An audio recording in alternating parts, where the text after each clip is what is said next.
Maraming fans ang gustong makita ang aking sapatos. Ngayon ay ibabahagi ko ang mga sapatos na suot ko tuwing taglamig. Ito ang sapatos, may mga luma at bago, ngunit kailangan kong itisin ang mga ito para sa video at nilisan ang magnalit ng bago na sapatos. Napakalinis na nila. Usapan muna natin ang pinakagagaling sapatos sa araw-araw ng sneakers. So ang size ng sapatos, sila ang madalas kong suotin sa paaralan dahil ito ay ang channel ko na sa akin at meron pang buwan na. Madaling isuot at tanggalin.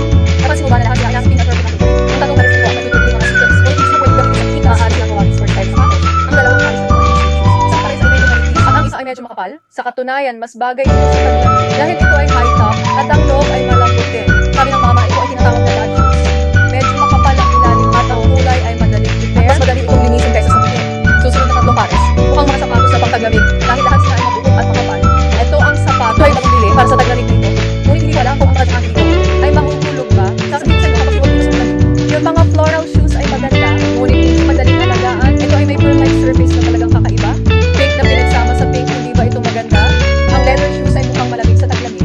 Hindi ito madalas isuot para sa mga performance sa paaralan. At para sa pag-pair sa mga damit, ang ngunit ng pares, lahat sila ay boot, isang pares ay apple boots, dalawang pares ay high boots. Ang taas ay umaabot sa ilalim ng tuhod. Dahil kamakailan lang ay nahulog ako sa sweet cool style, kaya't madalas kong isuot ang mga ito. Kadalasan ay para sa mga makahabang damit o mga short skirts sa dresses. Ayos, dito nagtatapos ang aking pagbabahagi tungkol sa sapatos. Ano pa ang gusto nyong makita sa susunod? Mag-comment na kayo agad.